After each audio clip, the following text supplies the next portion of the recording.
나라를 잃어버린 유대민족에게는 디아스포라라는 단어가 있습니다. 그리스어 어디 너머의 디아와 씨를 뿌린다는 뜻의 스포라가 합쳐진 말입니다. 이 단어가 공식적으로 등장하게 된 계기는 유대인 이야기 6번째 편에서 설명드렸던 기원전 3세기경 히브리어 성경을 헬라어로 번역한 70인역에서부터입니다. 성경 신명기 28장 25절에 자신의 말을 듣지 않을 경우 이렇게 된다는 그 여호와의 유대인에 대한 저주가 나오는데 내가 세계 만국 중에 흩어지리라라는 문구 가운데 그 흩어지리라는 히브리어를 헬라어로 번역을 하면서 디아스포라라는 단어로 옮겨졌습니다. 알렉산더가 죽고 난 뒤에 디아도코의 시대에서 여기저기 끌려간 유대인들의 신세가 딱 그랬던 거죠. 유대인들끼리는 그냥 히브리어로 유베, 유랑을 뜻하는 갈루트라고 불렀습니다. 이때까지만 해도 이스라엘 땅에는 많은 유대인들이 살고 있었고요. 성전도 다시 복원을 해놔서 그나마 뿌리가 있었던 시기였죠. 유대인들은 전 세계 어느 곳을 가든 동족들끼리 모여 삽니다. 그건 고대부터 지금까지 변함이 없죠. 왜냐하면 그들만의 율법 때문에 성인 남녀 10명만 모이면 회당을 세웁니다. 안식일이면 걸어서 회당에 갈 수 있어야 하고 코셔라고 부르는 그 유대인 전용 식자재를 공유해야 했기 때문에 유대인들만의 특별한 공동체를 형성할 수밖에 없는 거죠. 이 디아도코이 시대에는 이미 지중해 전 지역에 유대인 공동체들이 있었다고 합니다. 그러다가 로마 시대가 오죠. 서기 64년경 성전 붕괴 직전에 대사장 예수 벤 가물라는 모든 유대인들 마을에는 6, 7세 이상의 아이들을 가르칠 교사를 고용해야 하며 이를 어기면 마을 전체가 파문을 당한다는 정말 무시무시한 법령을 선포합니다. 아마도 인류 최초의 의무교육이 유대인 공동체에서 시행된 것일 거예요. 유대교에서의 파문은 단순히 종교 공동체에서 쫓겨나는 것을 넘어서 한 개인의 사회적, 경제적 실존을 말살하는 아주 냉혹한 시스템이었습니다. 이 유대교의 파문은 크게 2단계로 나뉩니다. 1단계는 니두이라고 합니다. 일종의 경고성 격리죠. 이걸 가벼운 징계로 보이지만 않는 게 실생활에서는 매우 불편한 제약이거든요. 기본이 30일이고 회개하지 않으면 연장을 합니다. 파문당한 자는 다른 사람과 2m, 4큐빗 이내로 접근할 수가 없고요. 가족을 제외한 공동체 구성원들과 대화나 식사가 금지됩니다. 2단계가 헤렘이라고 하는데 이 유대 공동체에서 완전한 존재의 삭제에 해당하죠. 이게 진정한 의미의 파문이겠죠. 유대인들이 가장 두려워하는 그 사회적 사형 선고인 셈입니다. 이 헤렘이란 단어는 원래 성경의 봉헌물이나 진멸을 뜻하는 단어에서 왔습니다. 유대인 그 누구와도 거래할 수 없고 물건을 팔거나 사줄 수도 없습니다. 행여 길에서 만나도 아는 척을 해서는 안 되고요. 그가 죽어도 장례식을 치러주지 못합니다. 회당 출입은 물론 자녀를 유대인 학교에 보낼 수도 없죠. 이 전 세계에 퍼진 유대인들의 회당 네트워크에서 완전히 코드를 뽑아버리는 것입니다. 땅도 없이 떠도는 민족에게 이 네트워크에서의 퇴출당한다는 것은 곧 죽음을 의미했을 겁니다.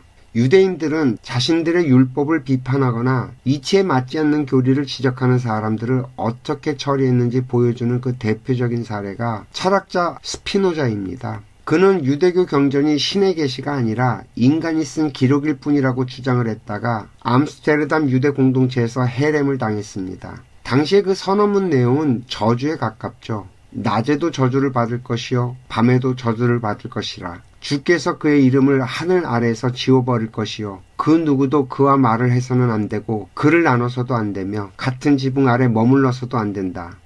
이런 저주에 비하면 스피노자는 오히려 역사 속의 인물로 남게 됐죠. 유대인들의 저주는 전혀 통하지 않았던 셈이에요. 스피노자는 그를 알고 이치를 따지는 지식인이었기 때문에 랍비들은 그가 자신들의 율법을 흔드는 것을 용납할 수가 없었을 겁니다. 결국 그는 안경 렌즈를 깎으면서 고독하게 생계를 유지하다 쓸쓸하게 죽어갔습니다. 이 키토스 전쟁이나 바르코크바의 난이나 외부를 향한 물리적인 폭주였다면 이 헤렘 제도는 공동체 내부를 결속시키는 공포 정치였습니다. 사실 이 헤렘이라고 하는 지독한 낙인을 통해서 배신자를 철저히 밟아버리고 오직 랍비의 장부와 율법에 복종하는 자들만 남겨두는 폐쇄적인 카르텔 덕분이었던 셈입니다. 유대인들은 서기 135년 로마 하드리아누스 황제에 의해서 유대라는 가나안 땅의 이름마저 뺏겨버리고 크게 세 갈래로 흩어집니다. 먼저 미즈라이라고 해서 로마의 손길이 덜 미치는 동쪽, 현재 이라크, 이란에 해당하는 바빌로니아 지역으로 이동을 했죠. 이곳은 로마의 라이벌인 파르티아, 또 사산조 페르시아의 땅이었기 때문에 훗날 유대인 랍비들이 모여서 탈무드라고 하는 방대한 데이터를 완성하는 본거지가 됩니다. 두 번째는 스파라디입니다. 스페인, 포르투갈이 있는 이베리아 반도 지역이죠. 이후 이슬람 세력이 이곳을 점령했을 때 유대인들은 이슬람 군주들의 행정대행과 무역중개를 맡으면서 황금기를 누리게 됩니다. 마지막으로 아슈케나지, 독일, 프랑스 등 중부 유럽 라인간 유역을 뜻하는데요. 로마 군단을 따라가며 보급과 장사를 하던 유대인들이 정착한 곳으로 나중에 동유럽으로 퍼져나가는 주류가 됩니다. 당시 로마 군단들은 움직이는 거대한 도시였습니다. 수만 명의 군인들이 먹고 입고 무기를 수리해야만 했죠. 로마 정규군들은 전투에 집중을 해야 했기 때문에 잡다한 물자 조달과 그 뒤처리는 비정규 민간 상인들에게 맡겼습니다. 특히나 로마인들은 상업과 계산을 천하게 여겼죠. 반면 유대인들은 포로로 잡혀 로마 전 지역에 퍼지면서 글과 셈에 밝았고요. 로마군의 입장에서는 말 잘 듣고 계산 정확한 유대인 노예나 해방인들이 보급로를 관리해주는 게 효율적이었을 겁니다. 즉 사용자 편의성 때문에 살려둔 도구였던 셈이죠. 3차 전쟁 이후 땅을 잃은 유대인들에게 남은 건 몸뚱이와 문자뿐이었을 겁니다. 가장 안전하고 돈이 도는 곳은 역설적으로 세계 최강인 로마 군단의 이동 경로였겠죠. 그들은 굶어 죽지 않기 위해서 로마군의 뒤를 졸졸졸 따라가면서 군인들에게 물건을 팔고 전리품을 대신 처분해줘 가면서 라인강 유역, 지금의 독일, 프랑스까지 흘러들어갔습니다.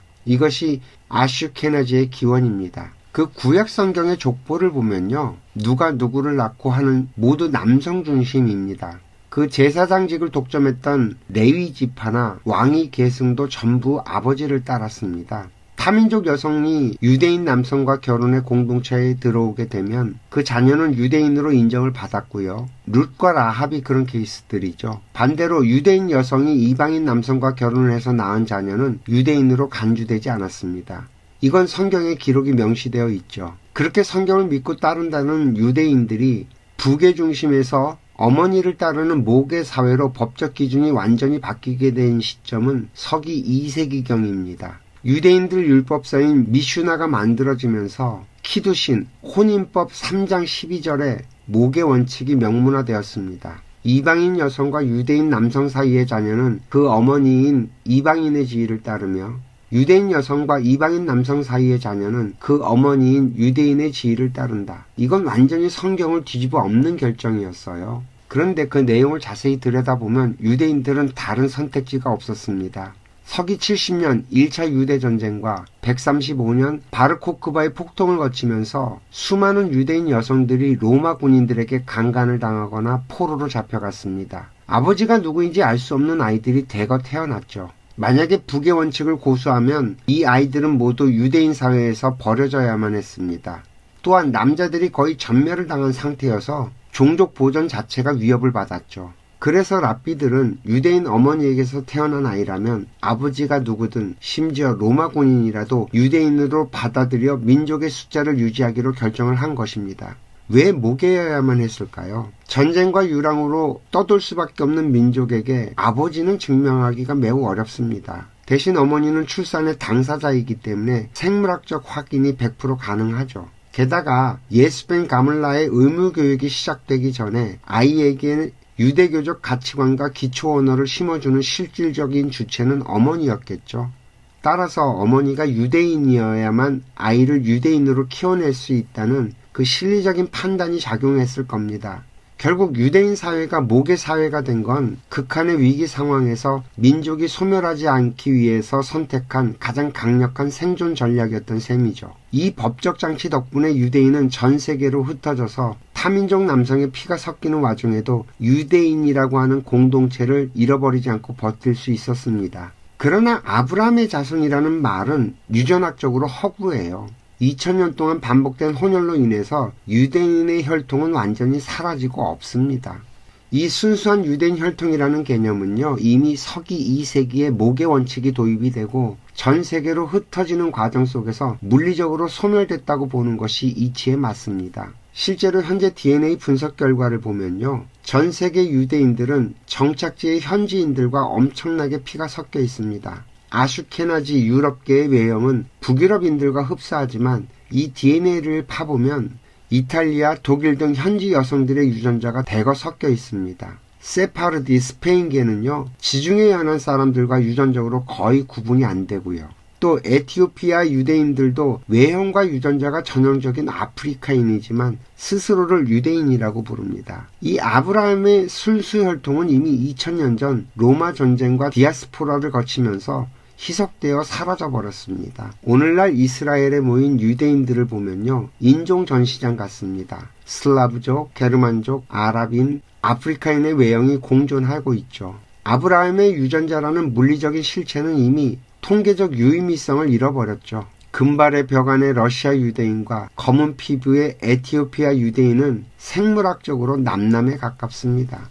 그럼에도 불구하고 왜 그들은 혈통을 강조할까요? 사실 유대인들에게 혈통은 생물학적 순수성이 아니라 우리 공동체의 운영체를 전수받을 자격을 의미합니다. 아버지가 누가 됐든 유대인 어머니가 아이를 낳아서 6세부터 예수벤 가물라의 의무 교육 시스템에 밀어넣으면 그 아이는 유대인으로 코딩이 됩니다. 외부의 강한 유전자를 받아들이되 교육을 통해서 그들을 유대인이라는 하드웨어로 리모델링을 한 셈이에요. 이들은 종교와 법이라는 인공적인 울타리로 혈통의 경계를 억지로 유지해 왔습니다. 유대인 내부에서도 암하레츠라는 무식한 사람들은 내쫓고요, 똑똑한 학자나 부유한 상인 가문끼리 전략적으로 결합을 시켰습니다. 이 생물학적인 종으로서의 순수성은 사라졌지만 글을 읽고 계산하는 지능을 가진 특정 형질은 오히려 강화되는 역설적인 결과를 낳았죠. 따라서 생물학적으로 유대인 혈통은 허구에 가깝습니다. 하지만 그들은 모계 원칙이라는 법적 장치를 통해서 외부 유전자를 수혈받으면서도 의무교육이라고 하는 필터로 그들을 유대인으로 개조해버렸습니다. 따라서 유대인은 인종이 아니라 특정 교육과 미슈나 탈무드라고 하는 법령을 공유하는 지식인 네트워크인 셈입니다. 그들이 혈통을 주장하는 건 사실 자신들의 독점 카르텔 자격을 정당화하기 위한 고도의 마케팅 용어일 뿐인 거죠. 생물학적 종으로서의 유대인은 진작에 희석되어 사라져버렸고 그 자리를 율법이라고 하는 운영체제가 대신하면서 유대인이라고 하는 정체성을 인공적으로 유지해온 셈입니다. 그들은 피가 섞이는 것을 두려워한 게 아니라 글자를 읽지 못하고 법을 읽는 것을 오히려 두려워했고요. 따라서 유대인은 인종이 아니라 율법이라고 하는 유령이 씌워진 지식 카르텔인 셈입니다. 이 얘기를 갖다 유대인들이 들으면 뭐라고 얘기할까요? 역사를 훑어보고 자료를 살펴보면 딱 이런 결과밖에 나오지 않더라고요. 어쨌든 오늘 이야기는 여기까지 하겠습니다. 오늘도 이야기 들어주셔서 감사하고요. 행복하세요.